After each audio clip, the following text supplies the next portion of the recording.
Cool. Let's just get started. Do you want to start with introducing yourself and what it is you do and where you're located and all the fun facts about you? Sure. So I am a copywriter and brand strategist out of Santa Rosa, California, which is just a bit north of San Francisco, as I was saying. Um, I've walked a very long and winding path to get here, but I've been able to experience a lot of different sides of marketing and copywriting in the course of my career. And I sort of have just been shaping this. Let's see, I've been freelancing full time for the past 3 years, and I'd say in the past year and a half started there was this mindset shift where I went from thinking about it as freelancing to thinking about it as my business, and learned a lot in that process. I'm still learning, but yeah, it's been quite a journey. Okay, cool. Wait, we gotta unwrap this journey. I want to know everything about it. Sure, where to begin? Okay, wherever you feel comfortable, whatever you feel comfortable sharing. Sure, yeah. So I mean, I've always loved writing, but I think the through current in my entire career has been food. I've always been obsessed with food. I worked in a restaurant after college because I didn't know what the hell I was going to do. And I wound up going to university in Italy to get my master in gastronomy, Oh, wow. which is just the study of food in all its many facets. So anything from like food systems to sensory appreciation, lots and lots of wine tasting, which is very nice. Nice. As well as cheese and chocolate and all kinds of fun things. But with that under my belt, I came back to San Francisco, which is where I'm from originally, and got into a social media marketing position with a food tech company. Oh, nice. I kind of bounced around some different like tech startups, and I really sort of fell into the more marketing and copywriting side of things, working with a boutique PR company that worked with a lot of wineries and spirit companies in the Bay Area. But yeah, that lent a lot of my marketing experience. And when I moved to Santa Rosa about 3 years ago, I'd been stuck in this startup job that I really hated. I wasn't doing as much writing as I wanted. My boyfriend lived in Santa Rosa, and it was like an hour commute to see him. So I was just fed up and decided to move in with him. And that sort of forced me into freelancing full time. But yeah, I haven't looked back. It's been incredibly liberating to be my own boss.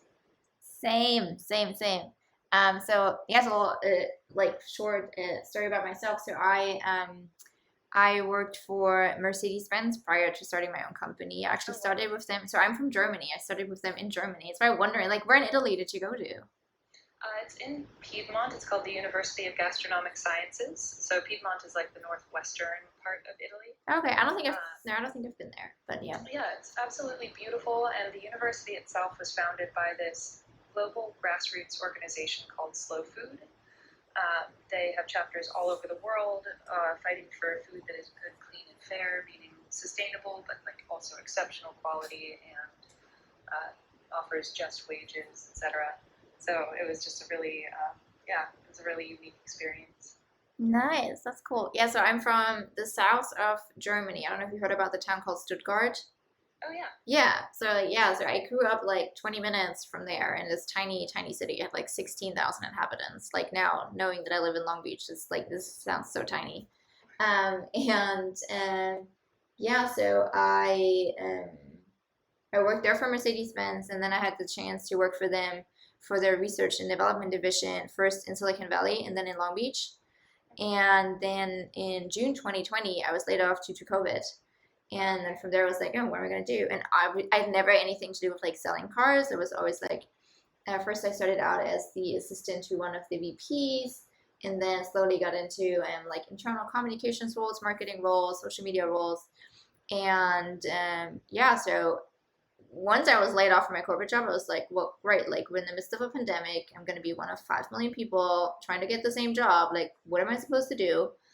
And I always say like a firm believer of like everything happens for a reason in life, but this really like taught me everything happens for a reason in life. And just 2 days after I was laid off, I get a call through a friend of a friend who knew somebody who was assigned to be the chief marketing officer for this pets wearables brand, which is basically like a Fitbit for a dog. So it was tracking like temperature and like how many steps the dog takes and things like that. And they were looking for somebody that loves dogs and is based out of SoCal because that was kind of the market I wanted to go into. And I'm obsessed with my dog, and I'm in SoCal, so I was just like, cool, like, sign me up, see where this goes. And I have this one friend and we always, still up to today, joke that I say, oh, I want to see this through. I want to see where this goes. And he's like, Ines, what does this mean? I was like, Lucas, I don't know what this means. Like, it just means we're going to see what happens. And yeah, so I've been, so yeah, so now I have my own business for a little bit over a year. And yeah, it's been a crazy wild journey, and it's been really fun, and it taught me so much stuff. So it's wild. Wonderful. What is your business? So I have a social media agency, which means I help clients with like all things social media, which means they want to work on their presence on Instagram. They come to me and I create them like perfectly tailored strategy in terms of who's their ideal client, like should they even be on Instagram? Maybe Facebook is a better platform for them, things like that. What's their competition doing? What are some trends we should be like hopping on? Now with reels happening, like what are some like video outlines and stories we should be telling, things like that. And what I really enjoy is that I kind of have two different types of clients, because I have this portion of clients where I just advise on strategy, so I'm kind of like their own personal CMO, and they just like do everything, implement everything, and I just hold them accountable and track metrics and things like that. And then I do have other clients where they're just like, listen, I have no time to do anything. Please do everything for me. And that's when I do like all end-to-end social media management, where I like create assets and I write the copy, which honestly is really the hardest part about this. And yeah, I schedule the content, do community management and everything. So so that's my business in a nutshell. Awesome. Yeah, it's funny. As I mentioned, social media was my first foray into any kind of marketing position, and that was back in 2016. And it's just, I'm still stunned by how much social media has changed since then. Yes. It's a totally different world. Yes. And now still with like TikTok or even Clubhouse, I feel like me and my clients, we're still trying to figure out like how can we use Clubhouse. This is like suddenly came out of nowhere. I mean, now it's been like there for a while, right? But same with like TikTok, and now with the whole video strategy on Instagram, there's always something going on. You really have to be so much, you have to like keep up with things on like an insane speed level where I'm like sometimes even mind blown, which is like, wait, what just happened? Like there's a new platform, like how did we miss this? So Sure. Cool. So, but I would love to hear more about brand strategy. Like what specifically like does that mean? And like how do clients find you? Like how do they come to you? And like what's like their biggest struggle you're helping them with? Sure. So to address your first question, this brand strategy thing is something new to me as well. I've only really delved into it in the past year. So when I started my freelancing career, I was really just focused on copywriting. I liked writing, it seemed pretty straightforward. But the more I worked with people, I'd be writing their social media posts or maybe helping them rewrite their websites or write blogs, the more I naturally moved towards helping them develop a brand identity. So I didn't want to just, get a topic and write a blog for them. I wanted to look at the bigger picture and think, what is this tying into? Like, what purpose is this content serving? Which led me actually towards content marketing and content strategy, which is really fascinating in and of itself. It's, tying all those different pieces of content together, thinking about how it, serves your business, how to measure the results. And I loved it, but it was just there's so many moving parts that it felt impossible for me to tackle all those on my own. And I seriously considered starting an agency for a while, like hiring on help and being able to expand my services, but I really value my freedom. Yeah. I don't really want to be managing anybody just yet. So I started exploring this brand strategy thing that I forget where I first stumbled across it, but basically it is, if marketing is putting your message in front of the right people at the right time, branding and brand strategy is building real relationships with your audience, like defining your brand as a distinct personality with a distinct voice and building trust with people. So of course that entails a lot of marketing, it entails a lot of content, but it's really about helping. I started to call it brand therapy because it's more like talking to my clients about, what their real vision is, like what their values are, what they want their company to reflect. Yeah. And so as to where I find clients, it's interesting. I actually just wrote a blog for Lunify about this. It should be coming out soon. So I think I've seen one. Is it the one that's already out, or did you write another one? I just wrote another one. Oh, nice. So cool. I'm excited. Yeah. Thanks. It's about different paths to success as an independent worker or freelancer. And when I first started out, I'm a total nerd. I love research, so like I immersed myself in Google and just tried to learn everything I could about freelancing. And you read a million different like success stories with totally conflicting opinions. And I was really torn as to how to go about establishing my freelance career. So I tried the platforms like Upwork and Freelancer.com, and I tried narrowing in on a niche, like writing only about food and wine. I tried all these other, supposedly tried and tested methods, strategies by other freelancers, and just found it didn't really jive well with me. So in the past 2 years especially, I've focused on building community. So I've found various freelancers, networks, communities, professional development type programs, where it's just like-minded people getting together to learn more about how to develop their business, how to pursue their passions. And it's been really wonderful because I'm able to meet all these freelancers who basically do what I do, but through graphic design or through website building or through social media marketing, for example. And so I've been able to build relationships with those people, and we can recommend each other, we can work on projects together because we have complementary skills. So a lot of my current clients have come from that kind of, I don't even call it networking because that feels so icky. Yeah. That kind of community building.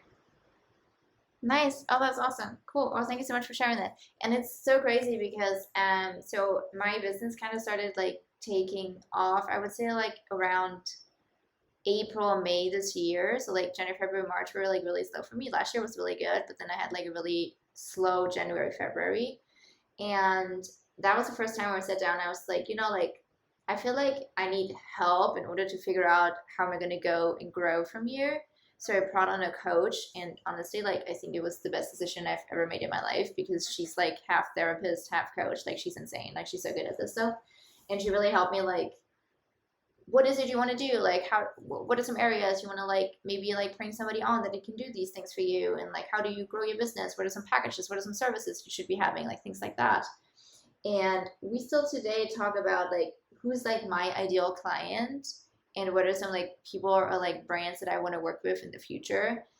And even though everybody always is like, you need to like niche down, I'm totally with you. Like the clients I have right now are literally all over the place. Like I have clients in every specific industry you can imagine. And I honestly really enjoy it because if I just don't feel like writing cloud articles, I'm just going to write an article about fitness. You know what I mean? Like something like that. So it's like, it's just, there's always going to be something that like, if your brain's not in the right headspace for like a certain like industry, like you find another one, you're going to find it easier today to like produce content for. So, Absolutely. So that's like, I love that about that. So yeah, when I'm really not feeling, writing about wine or something, being able to hop and write about entrepreneurship, I think it also lends you unique perspectives. So being able to switch between those categories, you can come back to whatever you were stuck on with new ideas. Yeah, correct. No, I love that. That's so cool. Even though my coach would probably disagree, she'd be like, "Why are you saying this? Like, you need to find your niche." Well, yeah, I guess like eventually I should maybe, but until then, I'm just gonna enjoy the beauty of doing it all. I think you said it well when, for me at least, and I kind of write about this in that article I mentioned, it's not so much about narrowing in on a specific topic or an industry. It's about figuring out who you want to work with and where those people are. So by taking all these jobs in really diverse industries, like I've written about anything from tech to food and wine to travel to psychology to entrepreneurship. I found out that I really like working with small businesses and creative entrepreneurs who feel really passionately about something. Like their business isn't just a means to an end, it is they're hoping to create some sort of larger social or environmental change. So once I knew that, I could change my website to really speak to that audience. And even though they're coming from all different walks of life and different fields, they have that one unique common thread. Oh, that's so cool. I love that. And you're like that. That's really. Oh, that I love that. I think. Well, so I just redid my whole website. Also, I think I launched it like 2-3 months ago, and that was actually the first time of me working with a copywriter. And she was asking me all these questions too. And I think having the coach really helped in terms of understanding like who is it you like in an ideal world would want to work with. And it's funny because I think my whole website is completely tailored to women, not even to like guys at all. Like I literally use the word like what is it and like female entrepreneur. Like I don't know how to say it. Like FEM and then preneur. And I remember one of my clients was like, "What does this mean?" I was just like, "This just means female entrepreneur." And she's like, "Wait, so you don't want any male clients?" I was like, "No, I think I'm good with all the like female clients that I have." And I think I started working with Lunify like 3 weeks before that, and like up to today, I only have 2 male clients. The majority of my clients are female, which I really like because before working in corporate, especially in the automotive industry, there was always just me in the room with all these guys. And I think I really like enjoy now working with a lot of women and really tailoring my website and my copy towards that. So that's kind of fun. Sure, that's wonderful. I kind of realized the same actually when I was writing my website. I'd say things like "kick off your heels." But yeah, the majority of my clients are women as well. Nice. So, earlier you said that you really enjoy the freedom of just like doing it, like doing things kind of like at your own like pace and not bringing on any help. Do you think that's like a decision you might change eventually depending on like where your business will go, or do you think you'll ever just want to like do this on your own? Yeah, that's a good question. It's something that I've been grappling with a lot in the past year. I did go through a period where I had an executive assistant, and then I even took on an intern at one point to help with social media content creation in particular. Mm-hmm. That's just not my strong suit. I feel like you have to be totally on top of social media trends to really take advantage of that kind of content. Yeah. My brain doesn't work for that. But so I think for the time being, I'm content just running my business on my own and not really having to worry about managing anybody. Down the road, I mean, this is the first time in my life I've really thought about retirement or like thought ahead 20, 30 years. And I'm sure I will want more support. I'll want to be able to leave a project in someone's capable hands and be able to just sort of consult and oversee things. Or I could see finding a partner that I really, really jive well with, someone with complementary skills where we could build out an agency together. But it's not something that I want to rush. I want it to feel really organic and like a natural fit. I love that. No, I kind of like I'm the same. So I don't think I'm like big enough to bring on like a full-time person yet. But I've been thinking about like some things that I kind of want to like add as like services to my like portfolio. But I think I'll just probably have somebody that I would like work with on like a referral basis. Like for example, I would like really love to like offer website development, something like that, because I know that a lot of like social strategy that I do, and it just goes back to this like iffy website, and I'm just like, well, this isn't really helping you like sell your product. Like you need to like yeah, and then being like, hey, like this is also a service that I would offer. Like I think that would like help me. But and the second thing that I was actually thinking about was eventually hiring on somebody to write copy, because I really have a hard time with it sometimes, or like a lot of times. And I really noticed that when I do content creation for clients, the copy is just something that takes significantly longer than anything else. Yeah. So yeah, so no, yeah, actually let's chat about that. So like what are yeah, so now that I have you on here as the pro. So like what do you think would be like what is like what is like your go-to advice when people come to you and it's like, I just hate writing copy, like how can I get better at this? So first off, the biggest enemy of any copywriter, of anyone trying to do any form of writing, is the blank page. Like the longer you sit there staring at a blank page, the harder it's going to get. Yeah. So Yeah. even if it's just like jotting down your ideas, writing rough outline. I'll often find, like when I feel particularly stuck, I'll close my computer and just get out some paper and start writing. It just helps me. I feel like I think about it less, like I'm not editing in my head as much. Yeah. But I think really what was revolutionary or like really eye-opening for me was understanding the psychology behind copywriting. So, getting out of your own head, out of your own ego, and understanding who you're writing for, the purpose behind this piece of content.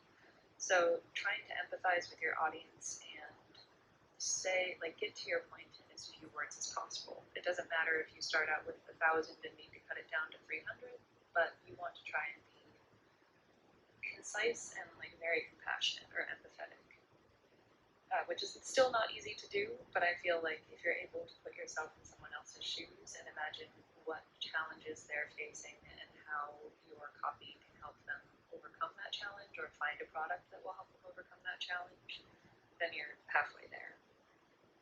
Got it. Okay. I'll think about that next time when I stare at a really blank page for way too long. I will say social media copywriting is the hardest for me. I much prefer longer form copywriting where I can kind of just get into a flow and develop my ideas. But when you only have 150 characters or you only have the first few lines of a caption that someone will see on Instagram to really grab their attention, it's so much harder. It's so much harder. And I noticed that I have a client and they're kind of interesting. So basically it's a very complex wildfire protection system. So it's basically a sprinkler system for the outside of your home. So imagine you live in this, I don't know, in a perfect world, you live in this $10 million mansion in the middle of nowhere, wildfire prone area, and you know there's a wildfire coming. You would basically trigger the system, which would then kind of put biodegradable foam and water around your house. So the fire would basically roll over your home. It's insane. It's crazy. I didn't even know that existed until I started working with them. And so when every single time I write social media copy for them, and they have all these really awesome blog articles that I can already source from, but just getting even if it's already ready, getting those tiny snippets that are just perfect for social media out of it, I tend to write so much more long form content that I'm just nobody will read this. Nobody will scroll to read on Facebook what's the difference between active and passive fire protection. Nobody cares, so that's so challenging for me too, where I'm just trying to get to the point. So whoever goes on their profile is immediately oh yeah, this is cool. I want to continue reading this. But so every single time I talk to copywriters, I'm this is a real art. Whatever you guys are doing, you have this nailed down so perfectly. Holy crap. So oh, thanks. I have existential crises all the time. That's kind. Nice. Okay, cool. So wait, we talked about copy. We talked about so what do you enjoy most about being your own boss, and what do you enjoy most about writing copy? I think, to flip it around, what I enjoy most about writing copy is, I think, that psychological element I described. One of my first long-term copywriting clients was, I was ghostwriting a column for Psychology Today. So I delved into tons of psychological research on everything from creativity to resilience to imposter syndrome, you name it. But it was really, I think it gave me a totally different perspective on my writing and helped me approach it differently. So I really love being able to put myself in my client's shoes to really embody their voice when I'm writing, but also be able to understand the audience's perspective. It's this delicate psychological balance between the two. As to being my own boss, I just love that. I love the freedom of it. I love that I can, set my own hours. I will say you have to be very diligent. You have to be very on top of your shit in order to work from home and for yourself. For real. Yeah. So I've always been very organized and a perfectionist by nature, so that hasn't been a challenge for me. If anything, it's being able to turn it off, to be able to close my computer and step away for the night, because I'm working from home. It's always there. Yeah. But being able to, take a break when I feel stuck and go out and garden a little bit, or realize that I need to clear my head and go take a yoga class is so refreshing. Same. I think the biggest things that I really enjoy about it is that I can literally do my job from anywhere. And I really said that like in 2022, that's like something I really want to like do more of, because I can't, yeah, I mean, right, like, I just went to like Colorado for a week and I was just like, wait, like this is cool. Like you can work from anywhere. Like nobody cares. Like as long as you're available, like if you travel on the weekends and you're back on Monday for your calls, nobody cares like what living room you take your call from, right? Yeah. So that's honestly something I know that that's like a benefit, but I want to like deep dive more into that and really like leverage that. And then I think the other thing that I really like is, yeah, I mean, right, like flexibility. Like if, I don't know, like you have a dentist appointment at 2 p.m., like you don't have to tell anybody. You just like go for it, you know? So that's kind of cool. But I think also something that I noticed, like when I started out, I wasn't seeing a lot of that on, maybe I was following the wrong people on social media, but right, everything looked very golden. I mean, right, obviously, like social media, you kind of only share like the good things about stuff. Sure. But like, I mean, there's really long nights for me. I remember there was this one week where I was Googling at like 11 p.m. if I need a business license for my city. And I was just like, this sucks. Like, I'm going to go back to being fully employed because I don't want to deal with this crap. This is ridiculous, you know? So all these like hustle attitudes and attire, like yesterday too, right? I mean, like I told you, I'm squeezing 10 working days into 3.5. Like I really have really long days right now. There's all these like unglamorous things that I never really saw on social media that anybody that I was following with like huge following actually shared. And so I was like, that's going to be my mission for life. I'm just going to tell everybody that entrepreneurship is not that golden sometimes. There's a lot of like things that nobody wants to do, but we have to do. So, yeah. And you are taking on so many jobs at once, like unless you do find assistants or you can outsource certain things, you're your own accountant, you're your own, like in my case, like I do a lot of my own just small graphic design things on Canva.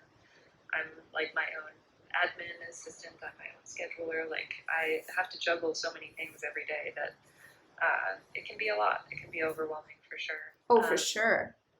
But that did remind me, another huge benefit I think is being able to choose who you work with or for.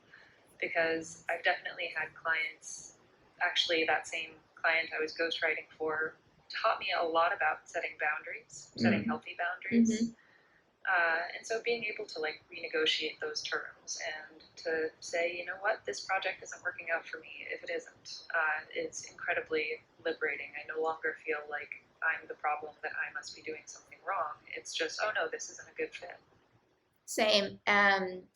It's crazy because I had this one client that I only ended up working with for 2 months basically, or 3 months.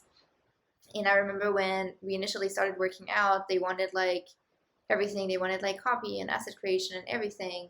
And I gave them my rate, and from there they were like, oh, we only have budget for half of it. But they were like, okay, we have somebody that creates the asset and we have somebody that creates copy.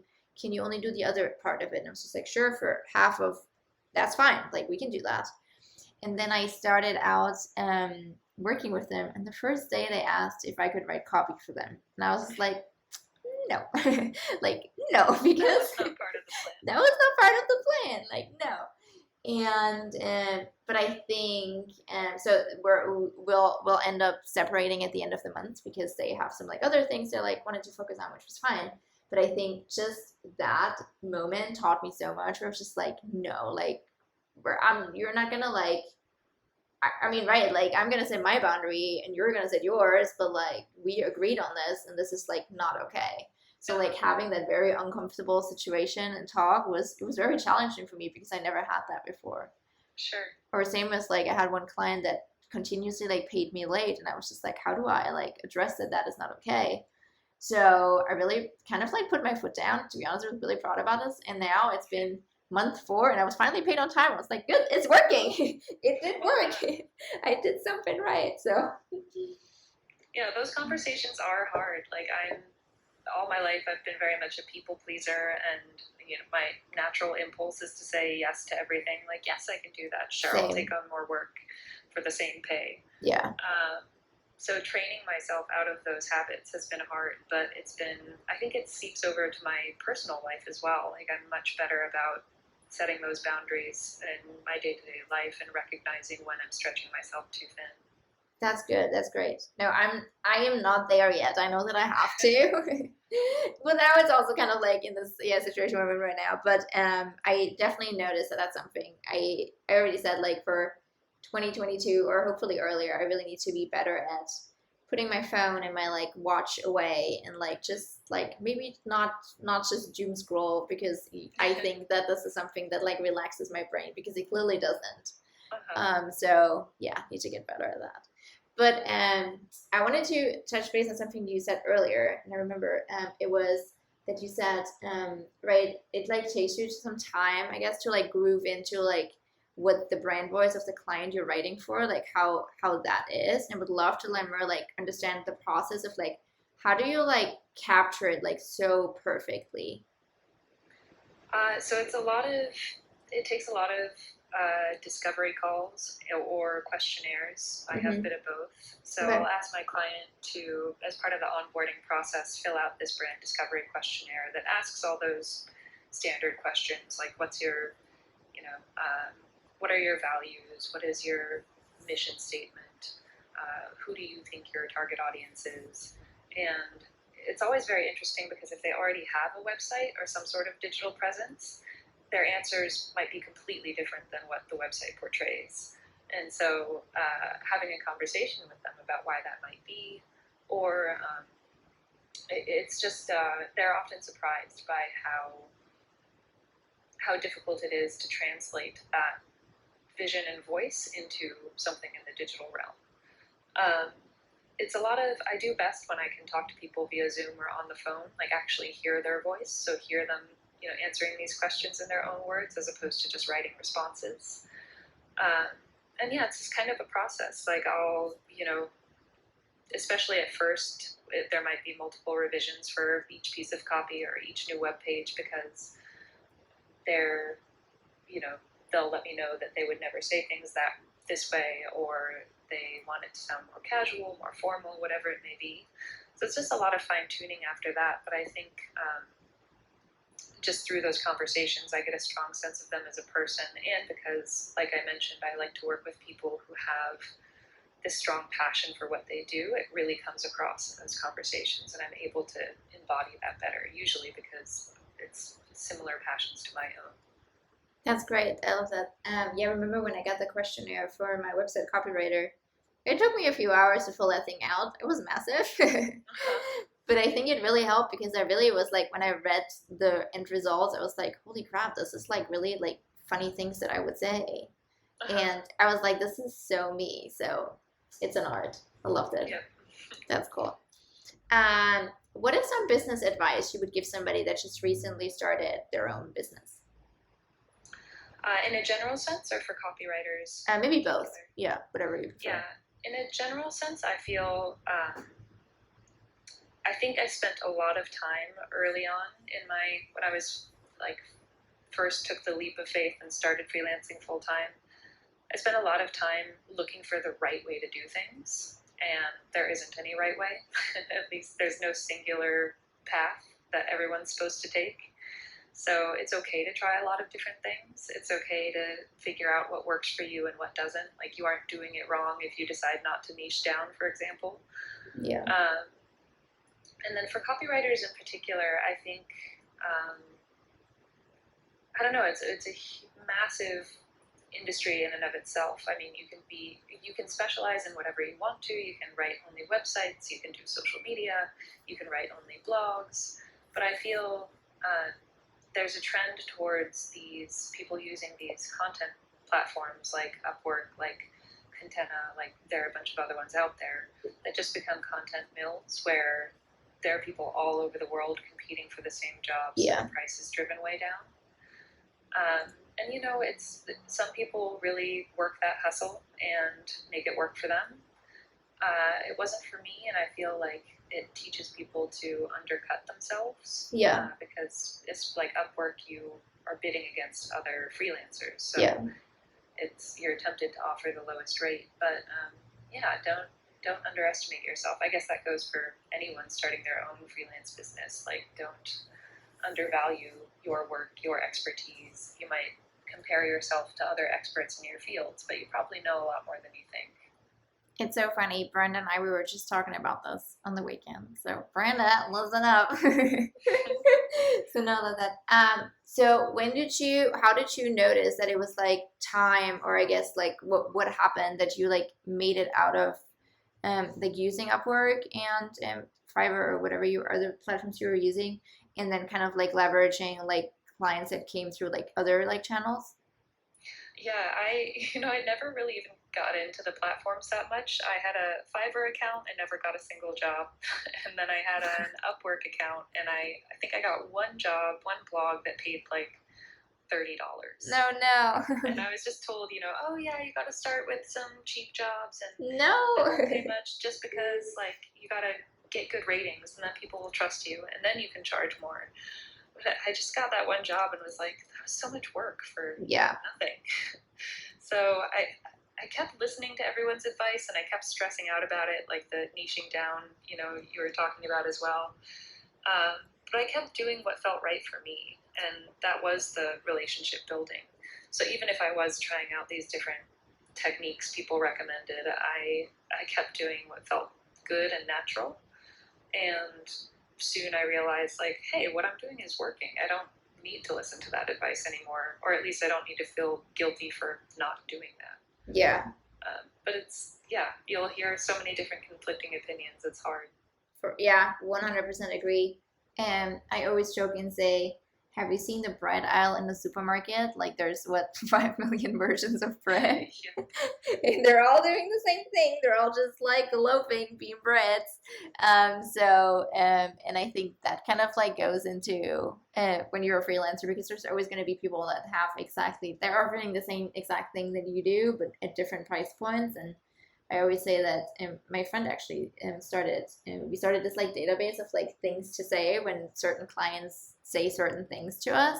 Uh-huh. And I think it said that I don't look into what my competition does or how they price their prices. They're pricing their prices for a reason, and I'm pricing mine because of these reasons. And I was like, ooh, this is very valid, because this is the truth, right? Like, I mean, I don't care why this person only charges like you said, like $10 or so. Like, I'm charging much more because I bring this and this to the table. But that was also like huge lesson learned for me, that when I remember when I started out, I was like, now looking back, I was like, ooh, like that, how did I even make like a living out of this? Like, so. Yeah.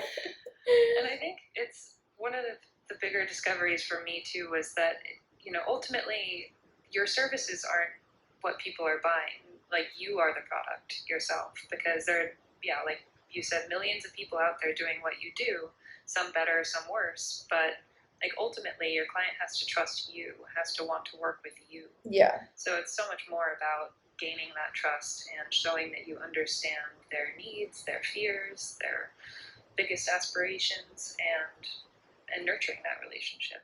Yes. Oh my God, that's so valid. Yeah. And I always say, like, personality always goes over everything else, right? I mean, like, the work is great and the work will be great, but like your personality just makes a huge difference, and if they want to continue working with you or not. So I think that was also where it's just like, oh snap, like you really have to vibe with those people. So that's become like much more important to me. And I always say, like, my discovery calls are really just vibe checks. If I don't like those people, then there's a high chance we're not gonna end up working together. So nice. Okay, cool. Brenda, if you had any question, like, feel free to come up here and ask Hillary or me. But like, yeah. And cool. Oh, there you are. Hello. Hi. Hello, everyone. How are you? I'm doing good. Can you guys hear me fine? Yeah. Okay. I'm outside Trader Joe's, so I'm like running errands. Okay. So Hillary, I do have one question. You said that you got into branding strategy. Did you like take a course, or like how did you learn like to become the expert of being a brand strategist?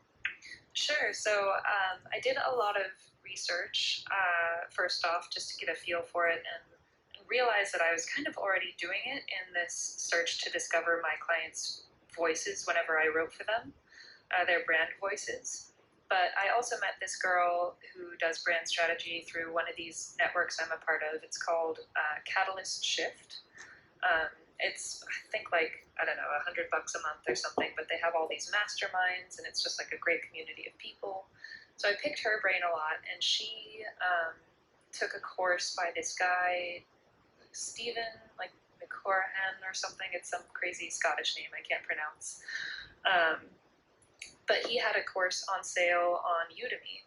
So, like, his normal course is $500 or something, and I wasn't going to invest that on a whim. But I took this Udemy course instead that was all about brand strategy, like the different components you have to analyze, how to basically build a brand strategy proposal. And that was hugely insightful. It was really helpful. I feel like, you could read all that information just out on the internet, but the security of knowing that it's an expert who's telling you this, who's sharing his own tools that he uses, gave me the confidence I needed to actually package it and start selling it. Nice. Oh, thank you. You're welcome. Yeah, thanks for joining us. Appreciate it. Any other questions, Brenda? I think that's it, because she did mention, like, I do struggle with copywriting as well. One of the things that I also want to improve on, my boyfriend, on the other hand, he's so phenomenal at copywriting. Like, he gets it. But for me, it takes me some time to, even, have something for copywriting, and then at the end of the day, I don't even like it. So I will do what you said, getting out a piece of paper and writing it down, writing my thoughts down. So yeah, that was really helpful. Nice. I'm glad. Yeah. Cool. Yeah, and I think too, if I spend too long on something, I inevitably hate it. So once I reach that point, I'll just put it aside and wait and look at it the next day or even in a few days. And often I'll find, like, it's either not as bad as I thought, or there are some gems in there that I didn't appreciate when I was too immersed in it. All right, got it. Thank you. You're welcome. Yay. I love that. So cool. Awesome. Well, Hillary, I wanted to thank you for coming on here. This was really cool. And I'm really excited for this podcast episode because I really think there's a lot of, like, golden nuggets in here, and whoever will listen to this, they will love it. So thank you so much for coming on here. I really, appreciate you for doing that. Thank you so much for having me. Awesome. And then I hope you have the most wonderful remaining day. Wait, no jury duty today, right? No jury duty. I got out of it. Yes! Oh, that's good. Through only 2 afternoons last week, and now I'm free. So Love that. Only for another 4 years or whatever. Good. See? Great. Okay, good. Awesome. Well, then, thank you. And thanks, Brenda, for joining us. And, talk soon, okay? Indeed. Enjoy the rest of your days, ladies. Bye. Bye. Bye.